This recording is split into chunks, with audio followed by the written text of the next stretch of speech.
નમસ્કાર મિત્રો, હવે વરસાદનું જોર વધશે, વરસાદની માત્રા વધશે.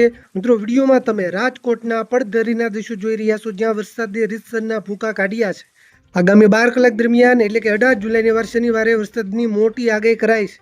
નવી આગાહી પ્રમાણે હવે કયા વિસ્તારોમાં ધોધમાર વરસાદ તૂટી પડશે તેની વાત કરી છે, પણ તે પહેલા અત્યારે કયા વિસ્તારોમાં મેઘરાજા તોફાની બેટિંગ કરી રહ્યા છે તેની ફટાફટ વાત કરી લઈએ. મિત્રો, વિડીયોમાં તમે જુનાગઢ જિલ્લાના ભેસણ તાલુકાના પરબધામના દ્રશ્યો જોઈ રહ્યા છો.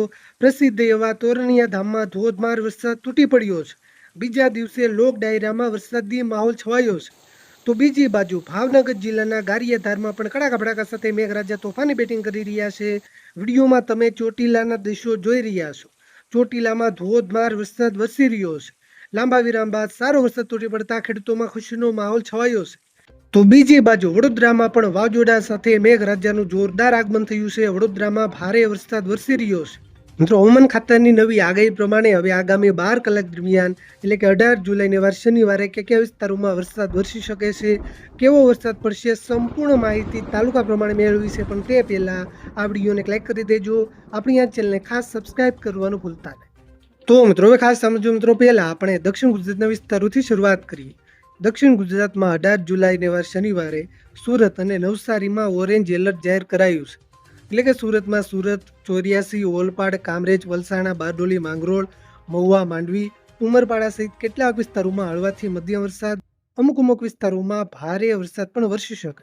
આ સાથે નવસારી જિલ્લામાં નવસારી, જલાલપોર, ગણદેવી, ચીખલી, ખેરગામ અને વાસંદાના પણ કેટલાક વિસ્તારોમાં હળવા મધ્યમ વરસાદ, અમુક વિસ્તારોમાં ભારે વરસાદ વરસી શકે, કારણ કે આ વિસ્તારોમાં ઓરેન્જ એલર્ટ જાહેર કરાયું છે. આ સાથે વલસાડ, તાપી, ડાંગ, ભરૂચ અને નર્મદા જિલ્લામાં યલો એલર્ટ છે. એટલે કે આ જિલ્લાઓના કેટલાક વિસ્તારોમાં હળવાથી મધ્યમ વરસાદ, એકલ દોકલ વિસ્તારોમાં મધ્યમથી વધારે વરસાદ એટલે કે ભારે વરસાદ વરસી શકે. કચ્છના પણ કેટલાક વિસ્તારોમાં વરસાદી માહોલ જામી શકે.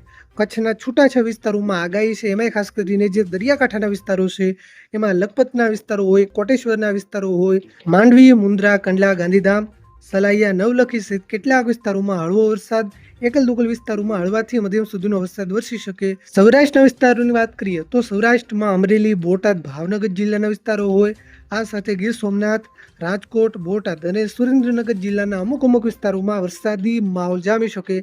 આ જિલ્લાઓના છૂટાછવાયા વિસ્તારોમાં હળવો વરસાદ, સીમિત વિસ્તારોમાં હળવાથી મધ્યમ સુધીનો વરસાદ વરસી શકે. આ સાથે મોરબી જિલ્લાના પણ અમુક વિસ્તારોમાં સામાન્ય છાટાછૂટી જોવા મળી શકે. મિત્રો, હાલ રાજ્યમાં સાર્વત્રિક વરસાદની આગાહી નથી, છૂટાછવાયા વિસ્તારોમાં જ આગાહી છે.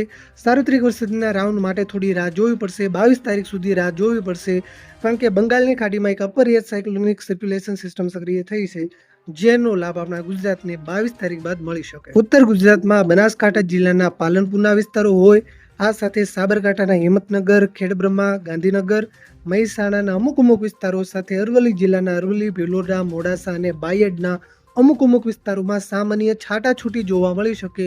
એકલ દોકલ વિસ્તારોમાં હળવાથી મધ્યમ ઝાપટા પડી જાય, બાકી કોઈ મોટી શક્યતા નહીં. મધ્ય ગુજરાતમાં અમદાવાદમાં સામાન્ય ઝાપટા પડી શકે.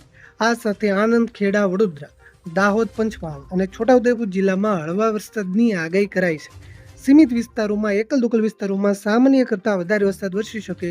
હાલ ભારે વરસાદની કોઈ મોટી આગાહી નથી. પળે સમાચાર તમને આવી જ રીતે સૌથી પહેલા પહોંચાડતા રહીશું.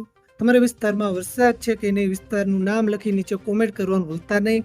વિડીયોને તમારા બધા ગ્રુપમાં શેર કરજો, જેથી બધા ખેડૂત મિત્રો સુધી માહિતી પહોંચે. ચેનલને સબસ્ક્રાઇબ કરી લેજો, લાઇક કરવાનું ભૂલતા નહીં.